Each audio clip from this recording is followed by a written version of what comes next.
Fullmetal Alchemist is freaking sneaky, okay? Oh, let's do some lighthearted adventure for the first 4 chapters and then... Are my emotions a joke to you? This chapter has left a void in my soul, and the only thing that can fill it is more of this incredible story. But I'm getting a little ahead of myself, so let's take a step back. When I grew up, I spent a lot of time watching Dragon Ball and not a lot of time watching anything else. And over the last 3 years, I've tried to fix that by covering some of the most respected, crazy, traumatic, and popular manga in circulation today. However, I've not yet come across anything quite like this before. Fullmetal Alchemist is a story that since its completion in 2010 has been widely praised as perfect. And in addition to you guys asking for it every single day for the last 3 years straight, this story has also featured as the #1 anime on many high-profile lists across the web. Which means for the next 3 videos I will be, for the very first time, trying to figure out if it's deserving of this praise. Reading and sharing my first impressions of Hiromu Arakawa's sneaky and deeply upsetting supposed masterpiece, Fullmetal Alchemist. Take a seat, everyone. This should be fun.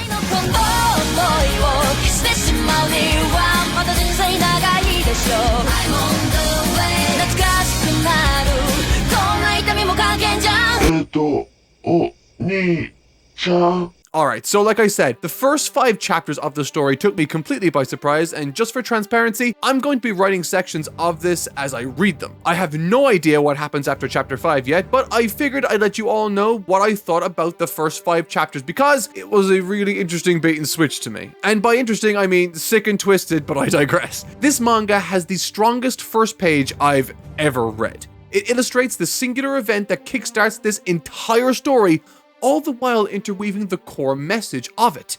In just 1 page and 4 panels, Arakawa tells a story of catastrophe, realization, despair, and consequence. The likes of which I've never seen so concisely conveyed before. I've read a lot of manga on this channel, some truly great pieces of storytelling. However, when I tell you all that this is the single strongest first page I've read, I want to emphasize that fact as true. For example, I got chills when I read this line. For humankind cannot gain anything without first giving something up in return. Beyond this, the first 4 chapters are largely centered around standalone stories that we as readers believe to be unrelated to one another at this point in time. They involve our 2 main characters, Edward Elric and his younger brother Alphonse, as they travel in search of something called the Philosopher's Stone to right the wrongs of their past. The first chapter contends with the antics of one self-appointed religious figure known as Father Cornello, one who claims he can raise the dead, to which Edward says, "Don't like the sound of that." Now, that's subtle, but it's a really nice piece of exposition expressed through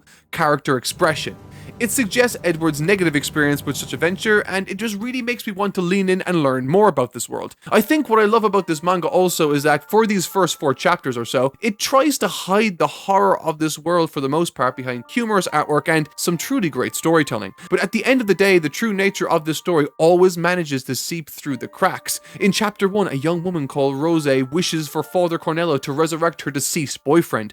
It's very heavy subject matter, certainly not what I expected from a first chapter, but what follows again alludes to something more harrowing in Edward and Al's pasts, one that could explain their physical state presently. Furthermore, there's some godlike comparisons used here also, but not in the way that you'd expect. The comparison is made between Edward and Icarus, who famously failed at his mission despite his greatest and most ambitious efforts to reach the heavens above.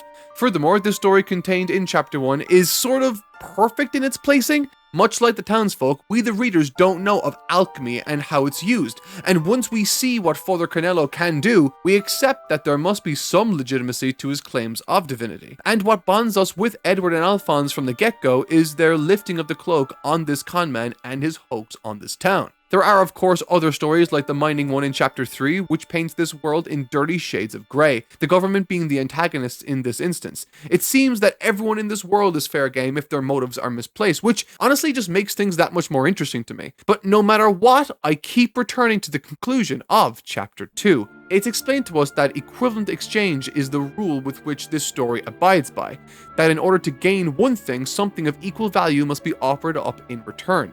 I mention this because the one rule of this world sort of defines these 2 boys and their journey, Ed and Al, or more specifically Edward. The character Arakawa writes spectacularly well.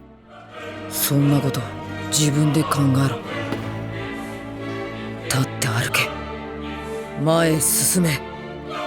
あんたには立派な足がついてるじゃないか。 To show you what I mean, there are two quotes I want to examine, and the first is from this exchange between Rose and Edward. Now disillusioned following Cornello's exposure, she's emotionally unable to let her boyfriend go, having held onto hope for so long, only to be let down at the very end. What Edward says to her in response to this begging can come off as cold, but speaks to the harsh reality of this world and the reality he's lived within alongside his brother all this time, saying that she has to figure out what her next step is alone. To stand up and walk, and unlike them, Edward and Al, she has at least strong legs to take her to where she needs to go, suggesting that Edward believes she got off easier than he did. The second quote I want to draw attention to is a blink and you miss it quip. In chapter 4, while on the train, Edward says to Al that you can't move forward if you keep regretting the past. This line is played for laughs quite obviously in this scene, but even in the comedy of this manga resides the DNA of these characters, because this philosophy speaks to the type of person Edward is. He's quick to certain provocations, hands-on and resourceful, someone who thinks he always has an answer. And when things go wrong, he moves on with conviction, trying to do his best to make amends moving forward. For without that mindset, he'll forever get nothing done and fixate on the past. These 4 chapters are quite lighthearted in parts, but again are permeated by seemingly innocuous levels of darkness. That is until we get to chapter 5. Yeah, okay, we get the picture. This episode is fucked with a capital F. Where all the other chapters had darkness in their background, with this, it's the very literal subject matter. When the 2 boys arrive from their eventful trip, their focus is squarely on bioalchemy, or more specifically to seek it out, to which they are pointed in the direction of one Sho Tucker.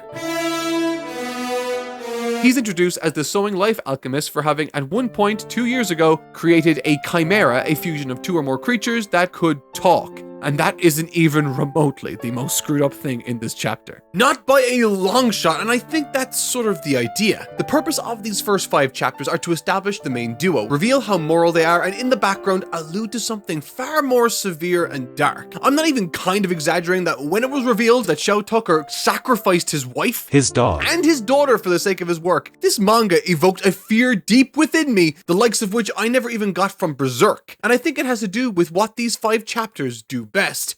Establish a precedent and then boom, contrast. The near misses become extremely tense and the deaths, well, they hit much harder too. So it's right around here we leave the tutorial area of the story and everything really starts to open up to us. We learn about the politics and the history of a group known as the Ishbalans. We learn more about gluttony, envy, and lust, and what's more, is we get to see some really clever animation. It's not flashy or anything, but when Scar shatters Edward's arm, Ed moves to crawl backwards, but falls because he's missing his arm. It's a very small detail, but it's one that I appreciate greatly. It's great character acting. But back on the topic of context and setting, generally speaking, this isn't so much a story with clear-cut sides. We've been bonded to many in the military, like Mustang, Armstrong, and Hawkeye, among others, but we can also sympathize with what's going on with the Ishbalan, formerly known as Scar. And moreover, the trio of glut, lust, and envy seem to be against him too. But yeah, that's all I got for now. Time to go back to reading. 5 hours later. Alright, I'm after reading a bunch more, and there's a mystery afoot, everyone. And we meet a girl called Winry that has such a cool design with her jumpsuit, and then a really nice guy dies. My head hurts. Alright, let's get into it. Things might seem complex right now, but it kind of isn't. Which is interesting because this story doesn't really pack itself full with information, at least not in any obvious way, and I think that's perhaps the most clever thing about this story that I've observed so far. From this point on, there's a lot of mystery surrounding a supposedly evil plot and its connection to the Philosopher's Stone that Ed and Al are searching for, and with all of that on my dinner plate, I never felt too full or overwhelmed by the exposition. Yeah! When I was reading One Piece week to week, I would be writing up like 20-page documents of notes, taking account of everything that I thought would be relevant and worth addressing in a video, while also slamming like 6 to 9 volumes every 4 days in a sweat. One Piece, it's intense. It's not for the faint of heart. Only those with the strength and will to become the Pirate King, that is. But with Fullmetal Alchemist, I feel so much more relaxed. This is one long, continuous story, and Arakawa is interested in telling it at her own pace, and honestly, it's phenomenal. She has such a keen eye for picking out certain intimate moments and creates space for us to bathe in them for a little while longer than other stories I've read through have given me. And this creates so much more natural investment for me as a reader because I want so desperately for these characters that I am now invested in to get their happy endings. Where Dragon Ball would be way too busy shoving in some fight scene, or in the case of One Piece, would be way too busy shoving in as much story as possible. It's a good thing, please don't kill me, One Piece community. Fullmetal Alchemist, I am happy to say, has a wonderful balance of the two and has struck a very satisfying approach for me, I think. But enough generalities. I alluded to a mystery element within this story. The Philosopher's Stone and its supposed connection with the plot Lust & Co. are carrying out. On their way to Winry for repairs, Ed and Al stop to talk to one Dr. Marco, whose research is directly tied to what Ed and Al are desperately looking for. This is where the mystery is turned up to 11. He uses a Philosopher's Stone and is known all around the area as a guy that can just heal people with miracles, so to speak. But the conflict here is that Dr. Marco doesn't give Ed anything other than a riddle to solve, and that is to find the truth that lies within the truth. What the hell does that mean? Ed and Al are now faced with solving this mystery, this riddle that leads to the next step in this web of confusion, and someone is hiding something, but what is it? Suddenly the story has gone full-blown mystery noir and I am all here for it. It's such a rare atmosphere for a shonen manga to try and employ so successfully. Anyways, that riddle meant that the government, I think, were using prisoners as sacrifices to create more Philosopher's Stones. For what reason? I still don't know, but this is how far we are. Al and Ed go to investigate, but are cut off before they can discover anything by two souls. Well, okay, technically 3 souls, but they're all trapped in 2 suits of armor. They both beat their attackers, and just as Ed's dude is about to spill the beans...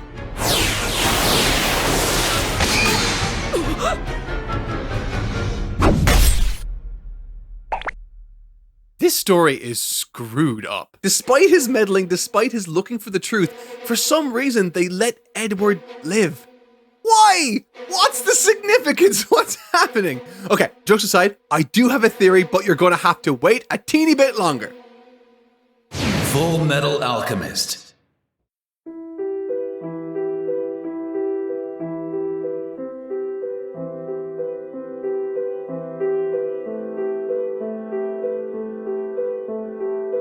When I first saw this Hughes guy, I was primed to hate him. I was entrenched in my big brain mode of constantly trying to suss out and analyze who the secret bad guy might be. This series definitely has one somewhere, and Hughes was too nice. He loved his family, perhaps too much.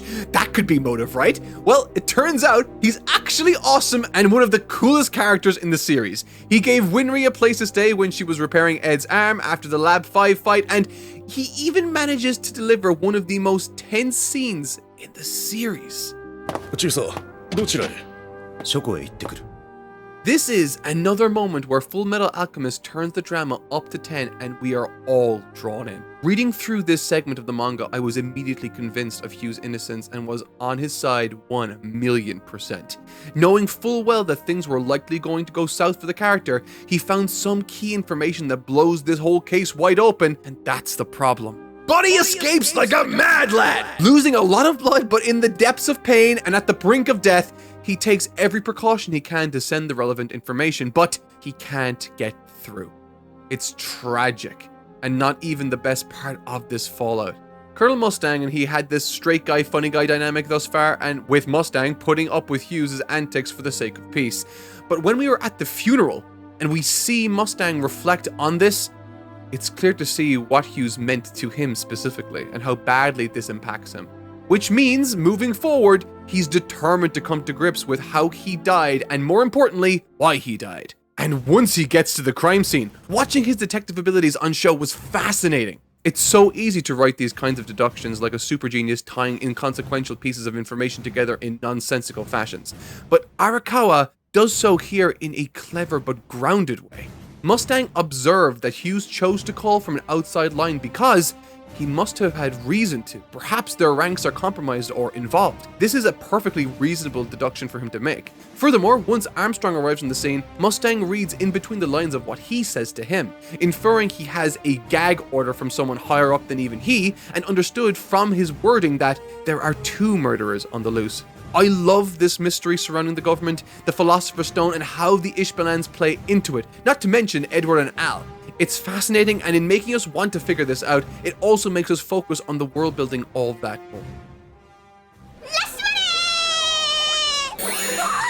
I'm gonna be real, not much happens in Rust Valley in terms of plot progression, but a lot takes place in terms of world building and context for the narrative. Seeing this place where all the main soldiers go to after the war to get themselves some nice looking prosthetics is both interesting and unsettling, with even the inhabitants saying as much, with a new character called Paninia's legs acting as the launching point that transports us up this mountain to find a dude to train Winry in the ways of making better automail, and of course, childbirth. Functionally, this place acts as a sobering reminder of the world that they live in, all the while offering up Winry her little hyperbolic time chamber arc. And once she emerges from this place, she will no doubt make something awesome for Edward.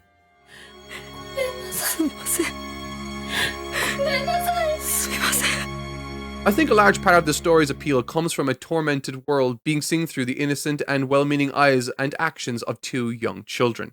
These 2, Edward and Alphonse, are our only anchors to this world, and we make sense of it with the help of these 2. And after traveling so far to get answers to seek out training so that they may be better equipped to continue their journey, it made me stop to think for a moment. The following portion of story concerns itself and deals with the context surrounding the events that took place on that day that they lost everything. It's tragic, heartbreaking, and every other similar adjective. But at the end of the day, this is a story about equivalent exchange. Will the hardship the 2 boys inevitably have to go through be enough in exchange for achieving their ultimate goal? It isn't uncommon for shonen stories to concern themselves with the protagonist pushing towards some unreachable goal. In fact, it's sort of a staple of the genre and many other films, for that matter. The indomitable spirit of these characters as they take on the world, so to speak. Whether it be Luffy's journey to become the Pirate King or Goku surpassing his limits to overcome some great evil. The theme of fighting against impossible odds is one that's become integral for many of these stories. However, what I believe sets this one apart is that the goal is something which is described as quite literally impossible. Its impossibility is a staple of the world, its rules and the greater narrative. It's what sets the goal apart from most others I've read about, because where there was hope in One Piece and Dragon Ball, here it seems to be the case that there is none, and the tone of the narrative seems to reflect that. Unlike Goku, who just needs to try harder, or Luffy, who needs to keep searching and adventuring for the One Piece that we are all told time and again exists, by the way. When it comes to Edward and his brother, there isn't a clear path forward, and every sign points to this being impossible, which means there's no obvious journey. Instead, this goal is shrouded in mystery, with us as viewers and indeed these characters uncertain as to whether even the direction they're pushing in will get them closer to where they ultimately want to be, or if it's simply more wasted time. Normally, an approach like this would leave an audience in want, or at the very least, confused. Generally speaking, we know how Goku overcomes the next threat, training and practice. Similar observations and expectations can be made for the likes of Luffy. However, with Edward and Al, there's no expectation beyond just not giving up in the face of literal impossibilities. And brilliantly, what's communicated through such a framework is an impressive and deeply relatable set of circumstances for me. It's a fascinating take on the genre and one that grants this tale an air of darkness and misery that permeates through the pages I've read, but not in a way that's so overwhelming it detracts from the experience. And as a result, at this point in my adult life, where problems with no obvious solution present themselves more often than not, watching these 2 tirelessly search in the face of unwavering impossibility with earnest and optimism was both incredibly inspirational and tragic. The anime adaptations. While this series, like the vast majority of reviews on this channel, focuses on the original source material, the manga in this case, it would be completely irresponsible of me to ignore the 2 anime adaptations this series has received, particularly when one of them has topped every single fan-voted best anime list for over a decade. And frankly, it's very easy to see why both are so beloved. Regardless of which version you pick, you're going to find yourself drowning in a sea of phenomenally well-directed and animated scenes. These are exemplary productions, and it's the quality on its floor rather than its ceiling that I think is one of the #1 reasons it's sustained itself in people's memories for so long. They are firing on all cylinders in ways few studios can sustain, particularly across over 4 cores of consistent production. And it's how this was achieved that's perhaps one of the most interesting aspects of both series' productions. And I am of course referring to its outsourcing. The thought of outsourcing tends to conjure up thoughts of melting productions and poor animation quality, or it's seen as a cheap, corner-cutting alternative to in-house creation. And while it's easy to see why that's the case, particularly in the modern era of anime productions, outsourcing is not inherently a bad thing. Take Dragon Ball Z for example. Almost all of its episodes are outsourced to studios outside of Toei, even those widely considered some of the strongest of the series. The reason for this is simply due to how anime episodes are made. Multiple episodes are in production at once with teams dedicated to each of them, and they rotate through episodes to keep the production flowing. When you have a show with a huge number of episodes, there's only so much staff at a time that can be able to be dedicated to them, and so outsourcing becomes a necessity to 1. Allow the production to exist in the first place, and 2.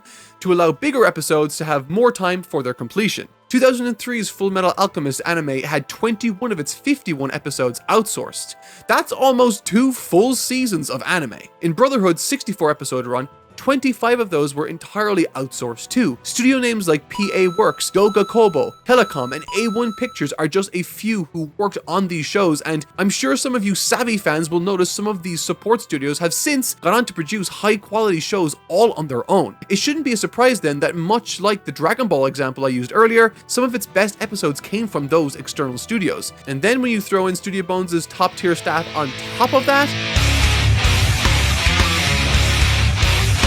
for those that may not be aware, given how much Bones has become a household name in their own right these days, the studio was actually formed from Sunrise's strongest production team by its producer, Masahiko Minami. As a result, it still maintains strong ties to mecha animators to this very day, and while Fullmetal Alchemist doesn't exactly have much in the way of mechs, there's a work ethic and craftsmanship that carries over regardless. Its wide array of talented animation directors will not only correct faces for model accuracy, but often go above and beyond to elevate the scene as a whole.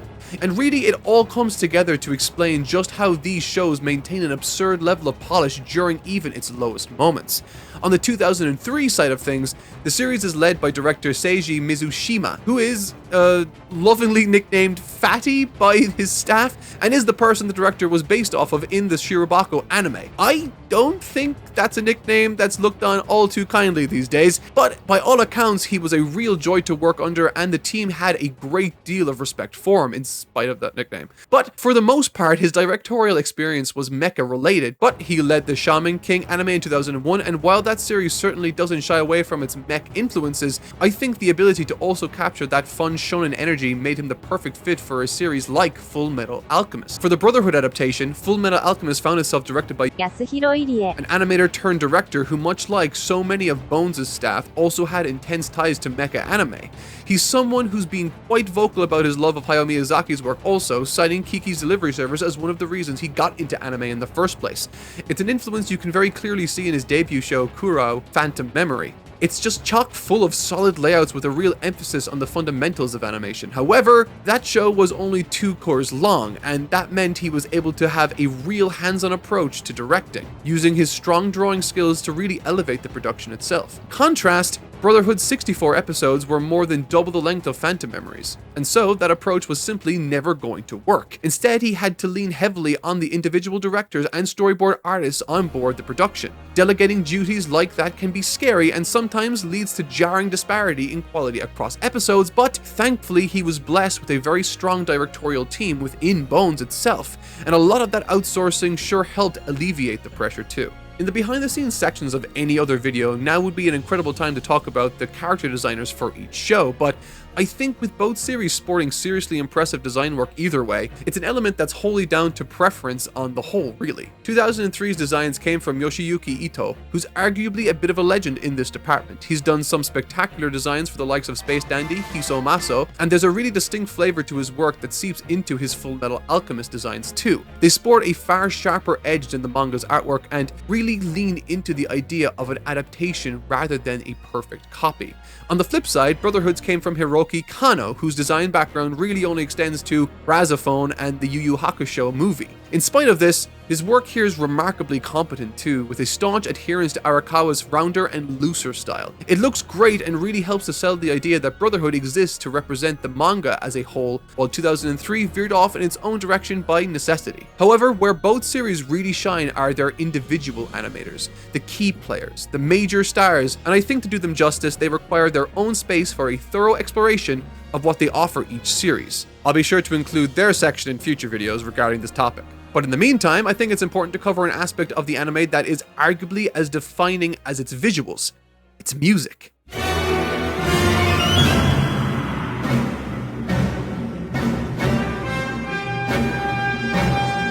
Similar to the visual production side of the anime, it's hard to go wrong with music for either anime adaptation of the story. Both excel in their respective approaches and bring with them tracks and motifs that have since become deeply beloved by nearly all who watch the shows. But what I find interesting between both of them is that they do have different approaches. Fundamentally, I mean. And I think those differences really highlight the differences in general direction both shows took in their adaptations. The original series score was composed by Michiru Oshima, and when I first watched it, I was honestly surprised by how grounded and earthy the whole thing felt. Both scores are certainly rooted in a sense of emotion and wonder, but Oshima's focus really seemed to be on the down-to-earth aspect of the story. Most of the tracks feature a lot of instrumentation that feels familiar to us as viewers. Strings, horns, drums, the whole 9 yards. Whereas with Brotherhood's score, composed by Akira Senju, it was immediately clear to me how different the two composers envisioned this story and its world. Senju has gone on record in interviews saying he purposely didn't watch or listen to the 2003 series before composing Brotherhood, but rather read the manga and tried to imagine up what the world would sound like.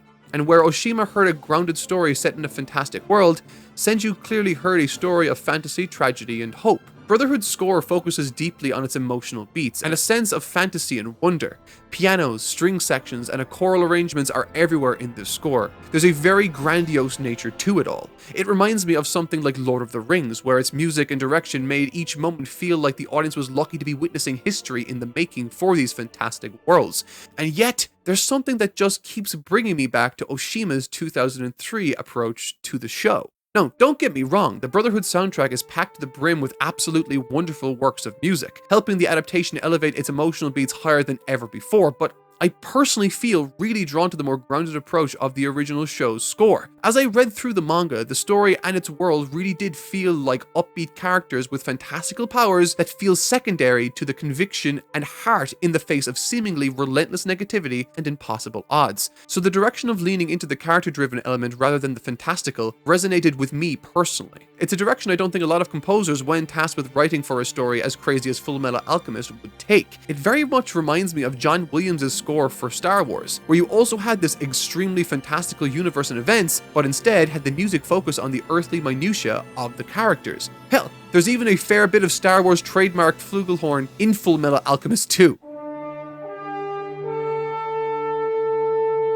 But jokes aside, the grounded atmosphere of this otherwise fantastical story is what draws me in so feverishly. In a world that's written to be filled with so many wondrous things, it stands to Arakawa that I myself am, more than anything else, enthralled by the story surrounding the two main characters, and I think there's very good reason for that. Once Ed and Al arrive at Izumi's place for training, it becomes clear that this section is going to deal with predominantly one thing: flashbacks. And it's interesting to sit and read through. We're painted a bleak picture of a mother dying of a sickness we never see her have. We see resentment for a father that's never there, and two very young kids looking to move mountains to save the only family they have. It's heartbreaking, and we haven't even seen the unnatural, torturous heartbreak yet. Having returned from their training with Izumi, we see the fabled event that's been alluded to from the very first page, the transmutation circle that almost cost them both everything. And this section is remarkably simple looking in the manga. Having come away from stories like Berserk, which depict dark fantasy horror better than anyone else, part of me was a little underwhelmed with how this looked in the manga, but in hindsight, I'm glad that once again the emphasis was on the characters and their dialogue.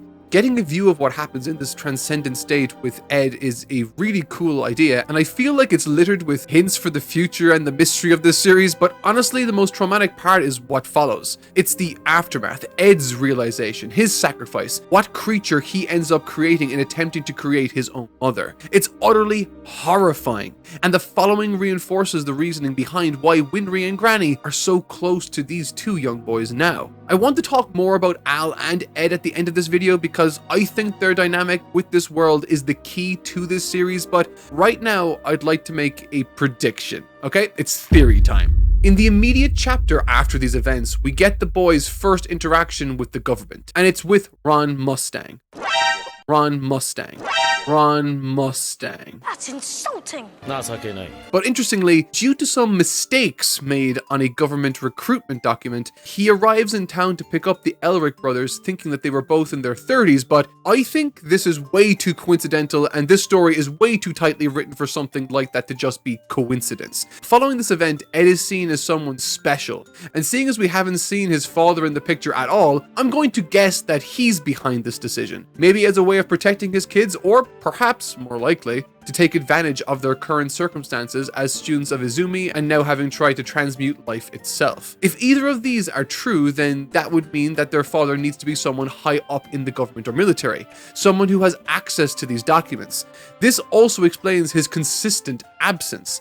I mean, it can't be Mustang, he's too young. It can't be Hughes, he's too dead. It could be Armstrong, the hair color matches and he cares for them quite a lot.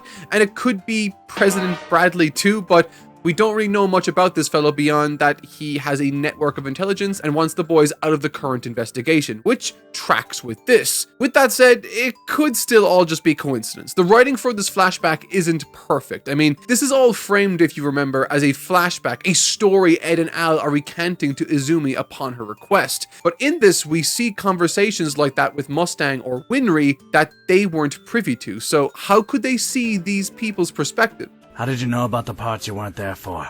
I don't know personally, but what I do know is that Bradley seems to be following Edward around like a love-struck teen lately, which brings me to my favorite part of this story so far. Okay, Bradley's a bad guy. Damn it! I predicted this a while ago and my hope was to end this video with this being my prediction. Now everyone's going to think I read ahead and just wrote something like, oh yeah, this dude's totally a bad guy. I definitely didn't read ahead to spoil myself. So no, I'm not lying. I knew it. I predicted it. Please believe me. The following section is the most compelling, or at the least, most action-packed part of the story so far that I've read. It's got revelation, tension, and filled with promises for the future. Alphonse Elric is tasked with rejogging his own memory concerning the events or visions he saw that very night he lost, physically, everything. According to Ed himself, he saw something that brought him closer to the answer they needed, but when it came to Al, he's forgotten everything. And thus is the goal of this next section. The way Arakawa goes about it is by creating a complicated spider's web of mixed motivations. We're introduced to the latest and best sin, Greed, who along with his lackeys kidnap Al so that he can reveal to them his secret to immortality. Greed is an infectious personality, roguish and boisterous. He fears little and never stops talking. He's exactly the sort of character that makes for a fantastic scene partner for the likes of Al, who seldom speaks in comparison. On the other side of this, we have Izumi and her husband, who offers so much comedy, my sides were hurting just reading through it. I'm a big fan of the protective but gritty persona Izumi exudes too, but the real interest doesn't take shape until Ed, who up until this point had been seeing to his alchemy assessment, finds himself followed by Bradley back home, where he realizes that Al is in trouble, kidnapped.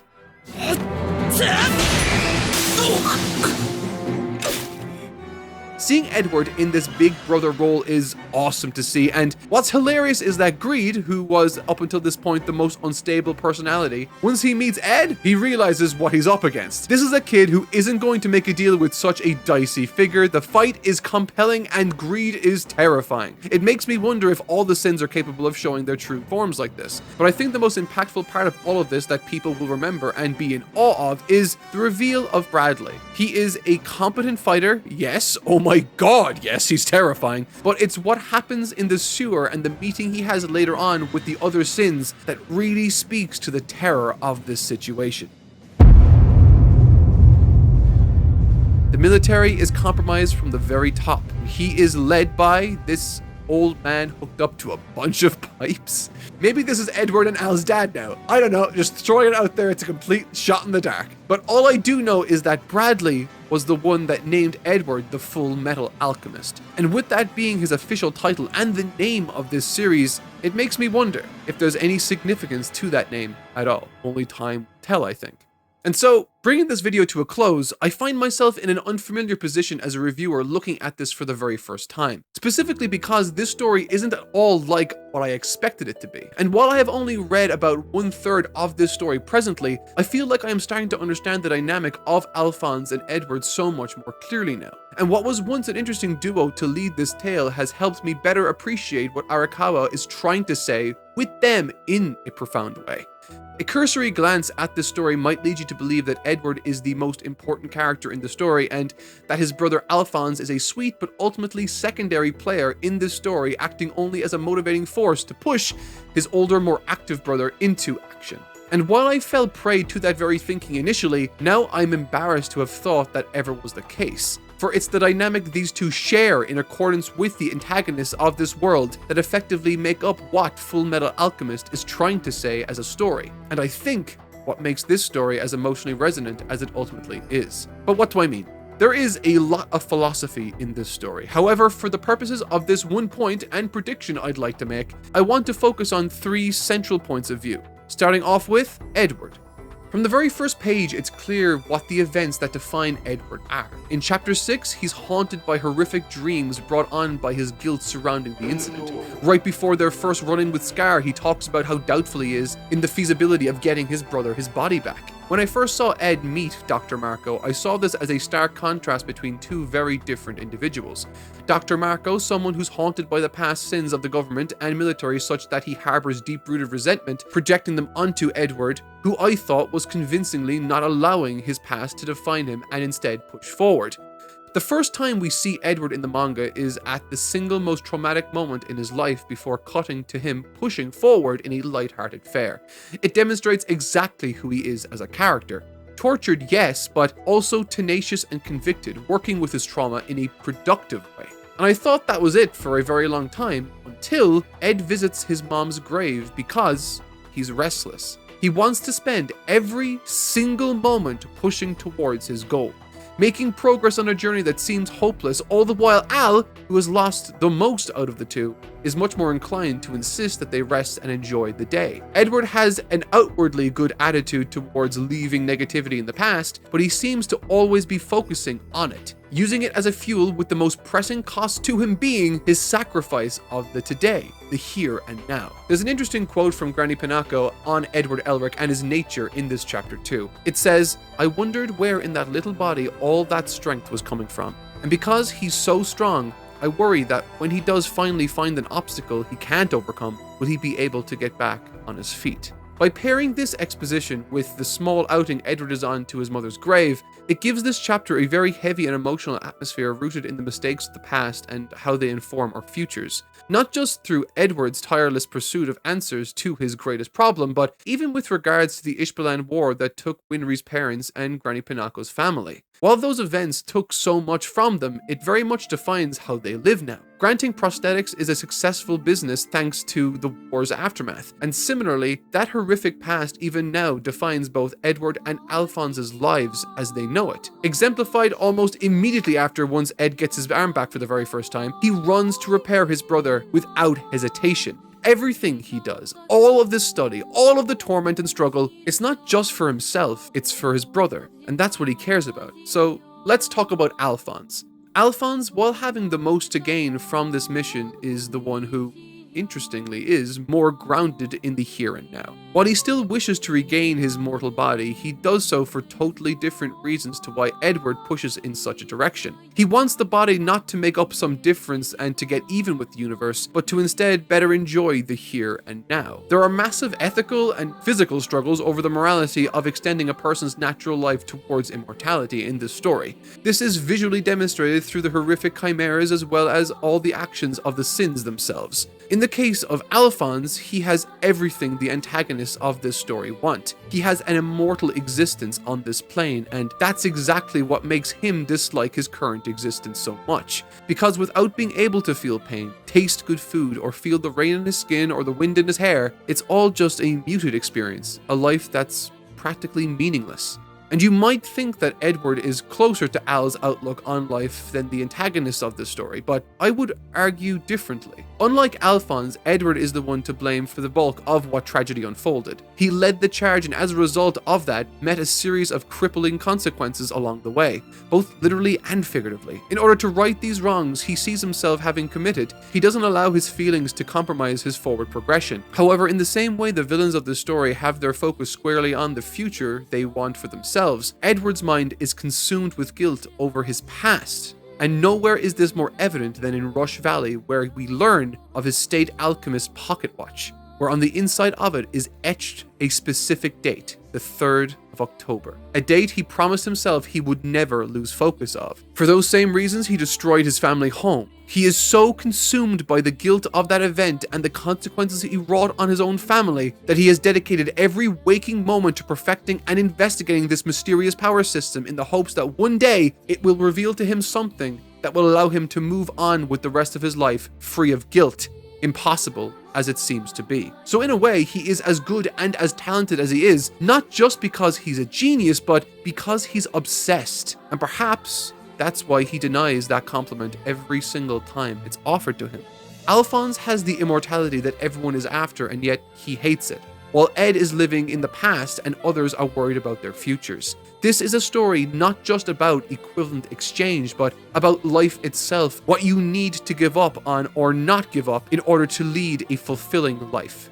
And ironically, and tragically, Alphonse, who's always telling Ed to slow down and enjoy the moment, to rest and to have fun, he seems to be the only one who truly understands what life is all about, and that a great life needs to be one that ends at some point. And even if we want to take a step back and think about things more abstractly from Ed, Alphonse, or any other character in this story, perhaps the lesson is that we can't create full appreciation for something unless we lose it first in exchange. 太陽に近づきすぎれば燃え尽きるだけ。 Next week, we're going to be going on to part 2 of this series. I hope to see you all there, and thank you all so much for watching.